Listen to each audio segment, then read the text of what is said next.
तो आज हम डिस्कस करने वाले हैं ऑसिलेशन और सुपरपोजिशन ऑफ वेव्स। इसमें से जो इम्पोर्टेंट क्वेश्चन होंगे बस वही देखने वाले हैं। तो सबसे पहले सिंपल हार्मोनिक मोशन में जो सबसे बेस्ट इक्वेशन जो पूछा जाता है, देखो इस पर क्वेश्चन आता है और कई बार आता है। Obtain differential equation of SHM, आपको डायग्राम निकालनी ही है। इससे एक लॉजिक हमको मिलता है कि force is proportional to negative of displacement, F equal to minus K X. बच्चों ये आपके लिए इंपॉर्टेंट होगा। फिर फोर्स को मास इनटू एक्सेलरेशन के साथ कंपेयर करा दो और बाकी तो इक्वेशन यहाँ पर है ही है। ठीक है, तो ये जो लास्ट वाला बॉक्स में मैंने यहाँ पर इक्वेशन दिया है ना, इसकी हेल्प से आपको सम्स सॉल्व करने होते हैं, तो आपको इसको ध्यान में रखना है। उसके अलावा omega square equal to K by M, that is omega equal to square root K by M, ये भी एक काफ़ी इंपॉर्टेंट होगा। इसी से रिलेटेड देखिए फ्रीक्वेंसी का फार्मूला और टाइम पीरियड का फार्मूला पूछा जाता है। तो time period twice pi square root M by K आने वाला है, ये टाइम पीरियड वाला फार्मूला। तो दो फार्मूले हैं, ओमेगा का फार्मूला याद करना है और टाइम पीरियड का फार्मूला याद करना है। ये स्प्रिंग से रिलेटेड मैं बात कर रहा हूँ। उसके अलावा ये इक्वेशन जो है ये तो है ही है इम्पॉर्टेंट। उसके बाद में कुछ एक्सप्रेशंस होते हैं, जैसे कि एक्सप्रेशन फॉर एक्सेलरेशन हो गया, एक्सप्रेशन फॉर वेलोसिटी हो गया और एक डिस्प्लेसमेंट से रिलेटेड हो गया। Got it. तो सबसे पहले जो सिंपल हार्मोनिक मोशन का डिफरेंशियल इक्वेशन था वो हमने यहाँ पर ला लिया। और उसके बाद में बस बच्चों देखिए थोड़ी देर पहले हमने देखा है कि with the help of acceleration हमने ये इक्वेशन निकाला है, बस इसमें प्रोसेस रिवर्स करा दिया। फिर आगे वेलोसिटी से रिलेटेड जैसे जैसे यहाँ पर दिया है वो एज इट इज़ आपको स्टेप्स फॉलो करना पड़ेगा। इसमें जो लास्ट इक्वेशन मिल रहा है ना, v equal to plus minus omega root a square minus x square, yes ये भी आपके लिए इम्पॉर्टेंट होगा। किससे रिलेटेड बात कर रहा हूँ मैं? सम सॉल्विंग से रिलेटेड ही बात कर रहा हूँ। Got it. यहाँ पर एक करेक्शन जो है करेक्शन करना पड़ेगा, dv बाई dt। ठीक है बच्चों, तो ये करेक्शन देख लीजिएगा अगर आप ये नोट्स फॉलो कर रहे हैं तो। ठीक है, चलिए आगे बढ़ते हैं। फिर डिस्प्लेसमेंट से रिलेटेड किस तरीके से इक्वेशन डिराइव किया है वो भी यहाँ पर दिखाया गया है। तो जो स्टेप्स होगी, ये जो 4 इक्वेशन मैंने अभी तक दिखाया आपको, ये 4 इक्वेशन अच्छे तरीके से आप करके रखो। सिंपल हार्मोनिक मोशन का डिफरेंशियल इक्वेशन और उसके बाद में एक्सेलरेशन, वेलोसिटी और डिस्प्लेसमेंट से रिलेटेड इक्वेशंस। फिर स्टेट एक्सप्रेशन, यहाँ पर सिर्फ state expression of displacement, velocity and acceleration पूछा गया है। Got it. तो ये एक्सप्रेशन स्टेट बताया गया है, तो डिस्प्लेसमेंट, उससे वेलोसिटी और उससे एक्सेलरेशन किस तरीके से निकाला है, तो यहाँ पर आपके सामने पूरा के पूरा रखा गया है, प्रेजेंट किया गया है। फिर maximum and minimum values of displacement, velocity and acceleration, इस पर क्या सवाल बनता है? हाँ, इस पर जो सवाल बनते हैं वो आपके 1 मार्क वाले और वेरी शॉर्ट आंसर्स वाले जो क्वेश्चन है वो बनने वाले हैं। बहुत ही लॉजिकल क्वेश्चन होता है। तो डिस्प्लेसमेंट से रिलेटेड यहाँ पर कंडीशन दी गई है, तो हमारे पास सबसे पहले ये जो इक्वेशन था, बस इसी इक्वेशन को हमने एडजस्ट करने की कोशिश की है। Got it. तो मिनिमम पोजीशन कहाँ पर होती है, मैक्सिमम पोजीशन कहाँ पर होती है, ये देखिए ये प्रिपरेशन आपने ऑलरेडी किया होगा, इसको सिर्फ अभी आपको फॉलो करना है। क्वेश्चन जो पूछे जा सकते हैं बस वही आपको यहाँ पर मैंने दिखाया है। वेलोसिटी से related maximum velocity, minimum velocity क्या होती है, या फिर एक्सेलरेशन मिनिमम कितना होता है, कहाँ पर होता है, एक्सेलरेशन मैक्सिमम कितना होता है, कहाँ पर होता है। ठीक है, तो ये सारी चीज़ें यहाँ पर आने वाले हैं। इसमें मैं हाईलाइट करूँगा इंपॉर्टेंट के लिए, ये एक इम्पॉर्टेंट होगा कि एक्सेलरेशन देखिए प्लस माइनस है, मतलब एक्सट्रीम पर मैक्सिमम एक्सेलरेशन मिलता है और मिनिमम एक्सेलरेशन मीन पोजीशन पर मिलने वाला है। उसी तरीके से वेलोसिटी से रिलेटेड अगर बात करूँ तो वेलोसिटी मैक्सिमम अगर बात करूँ मैं, तो ए ओमेगा कहाँ पर आ रहा है? मीन पोजीशन पर आ रहा है मैक्सिमम वेलोसिटी, और एक्सट्रीम पोजीशन पर वेलोसिटी मिनिमम आ रहा है। तो इतनी चीज़ें आपको ध्यान में रखनी पड़ेगी। उसके अलावा कुछ छोटे छोटे डेफिनेशंस हैं, जैसे कि एम्पलीट्यूड का डेफिनेशन करके रख लो, टाइम पीरियड का डेफिनेशन करके रख लो। Got it. और फ्रिक्वेंसी से रिलेटेड भी है, तो बहुत ही शॉर्ट में मैंने यहाँ पर समझा के दिया है। ये नोट्स आपके पास होगी तो बहुत ही बढ़िया चीज़ है ना, उसको एज इट इज़ फॉलो करो। उसके बाद में अच्छा, ग्राफ से रिलेटेड क्या क्वेश्चन पूछा जाता है, तो इस पर सवाल कम बनते हैं, लेकिन बच्चों कई बार शायद ग्राफ से ही रिलेटेड क्वेश्चन पूछा जाएगा, तो ये प्रिपेयर करके रख लो साइड बाय साइड, है ना। तो इसमें एक चीज़ बहुत इंपॉर्टेंट है, वो ये है कि SHM starts from mean position का अलग सवाल बनता है और फ्रॉम पॉजिटिव एक्सट्रीम का अलग। जो यहाँ पर एक्सप्लेन किया गया है that is for SHM started from mean position. तो मीन पोजीशन का सबसे हाईलाइटेड और इम्पॉर्टेंट फार्मूला ये होगा इसको नहीं भूलना है। इसी पर से वेलोसिटी मिलेगा और इसी पर से एक्सेलरेशन मिलेगा। बाकी सारी चीज़ें यहाँ पर टेबल में दिखाई गई है और ग्राफ भी आपको करना है। कई बार देखा है कि बच्चे ना ग्राफ देख लेते हैं और देखने के बाद उनको एक कॉन्फिडेंस होता है कि वो एग्ज़ाम में एज इट इज़ ग्राफ निकाल के आगे, वैसे नहीं होता है। तो ग्राफ की बच्चों आपको करनी पड़ेगी प्रैक्टिस, 1 बार 2 बार 3 बार, जब तक आप श्योर नहीं होते हो तब तक आपको इसकी प्रैक्टिस करनी पड़ेगी। Got it. तो सिर्फ देख लेने से नहीं इंपॉर्टेंट होता है।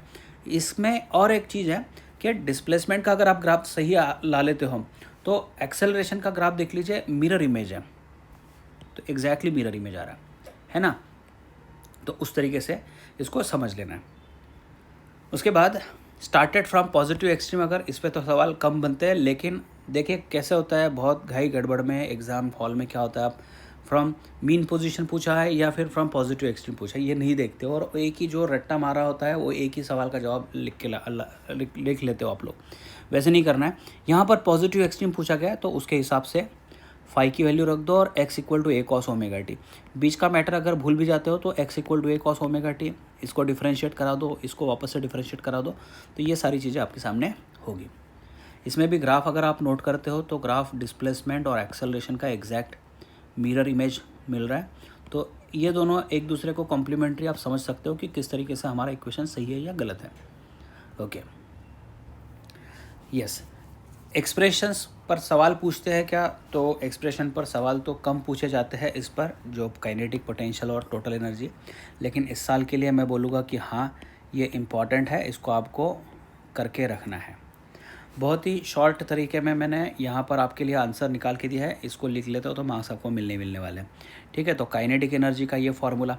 अच्छा, अगर मान लो ये डेरिवेशन नहीं आ रहा तो कोई ना कोई तो न्यूमेरिकल बन रहा है कि kinetic energy at certain position कितना आ रहा है, या फिर पोटेंशियल एनर्जी जो है हाफ के एक्स स्क्वायर।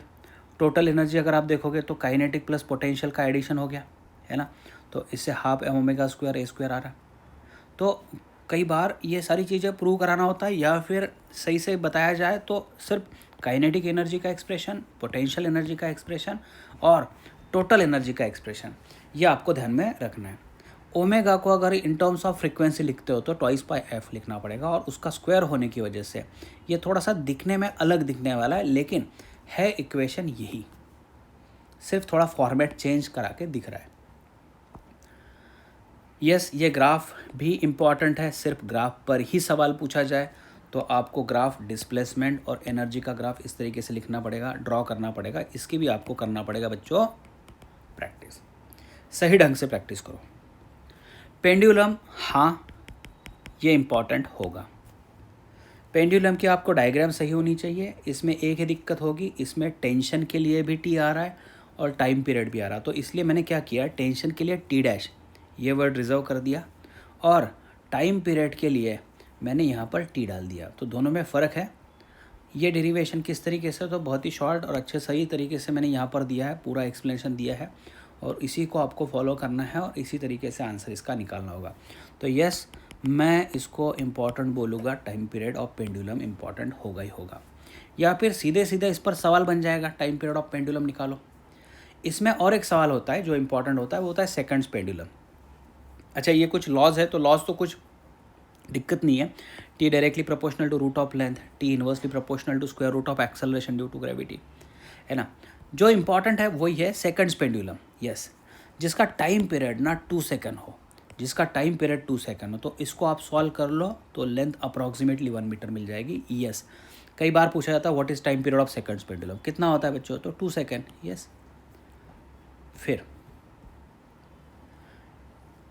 ये सवाल आप side by side as a part मैं आपको बोलूँगा कि हाँ करके रख लो, ये भी कर सकते हो आप। यहाँ पर टॉर्शनल पेंडुलम से रिलेटेड है, एंगुलर एसएचएम के बारे में बात कर रहा हूँ मैं।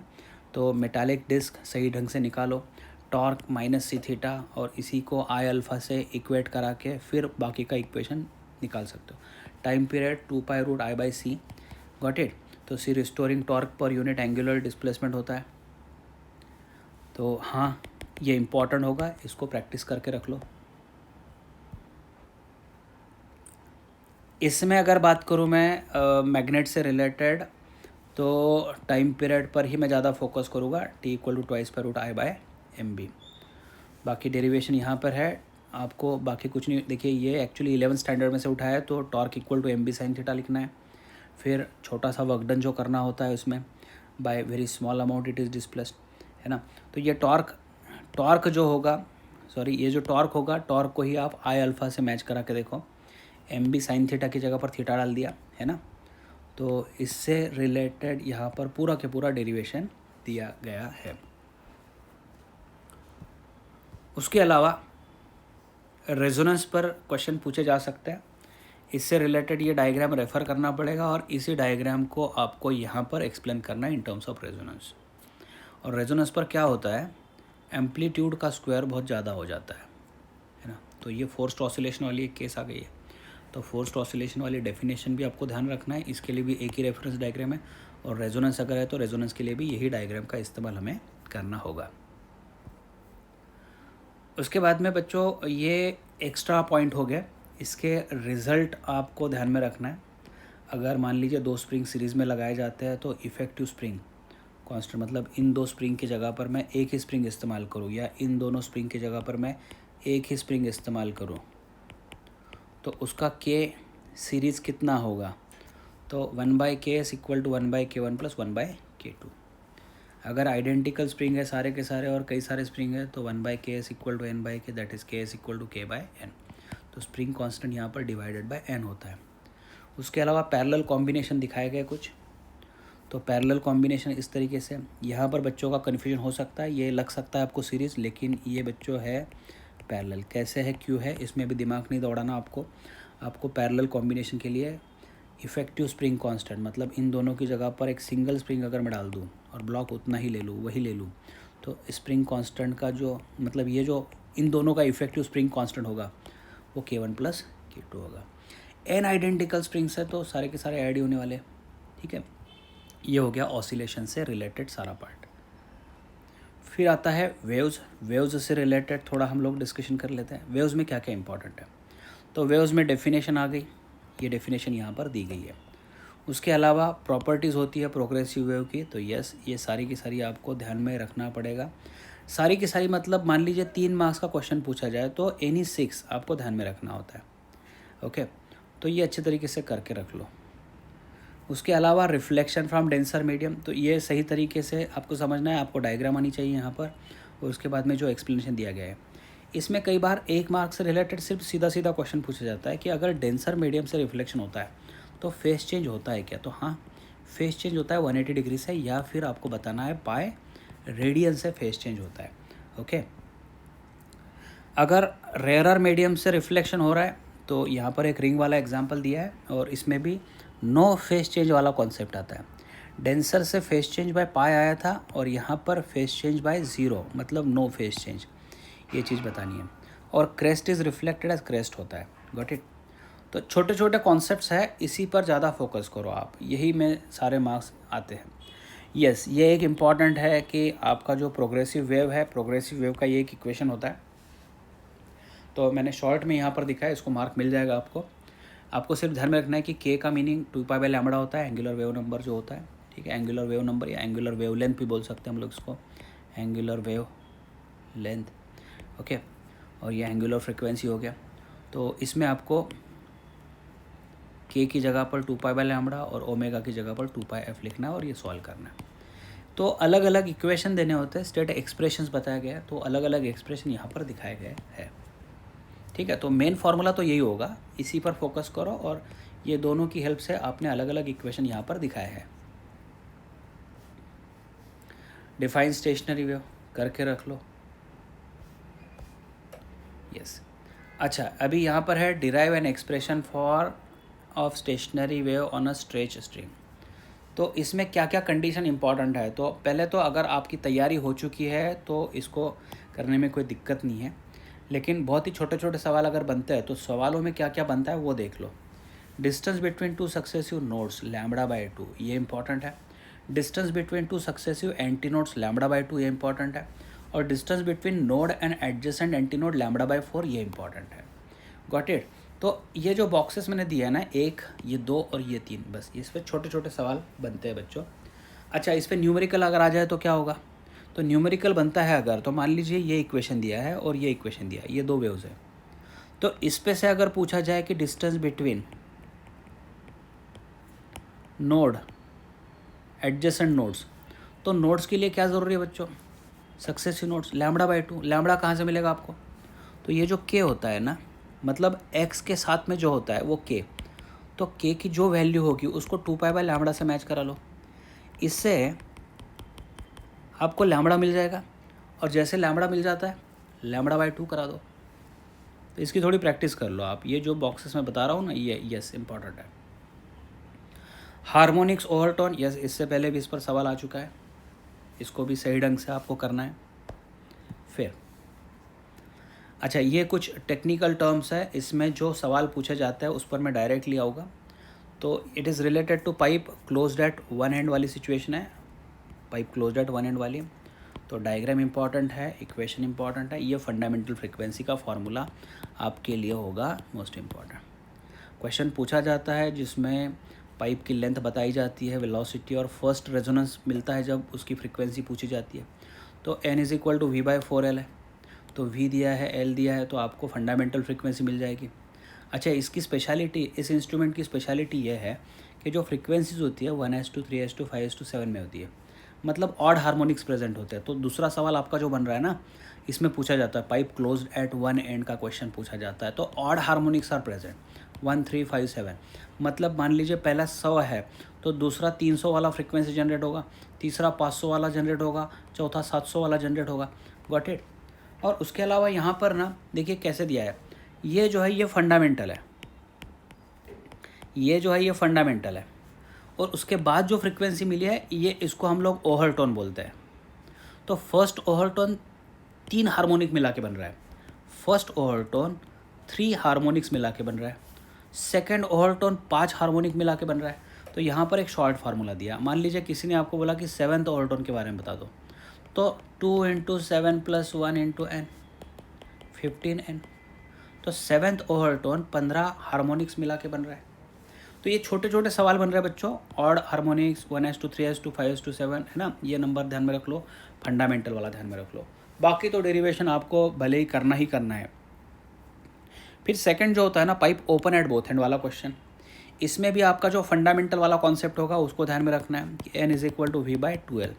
देखिए थोड़ी देर पहले आपने देखा है v/4l था, अभी क्या है v/2l है। गॉट इट, v/2l है, ये फंडामेंटल।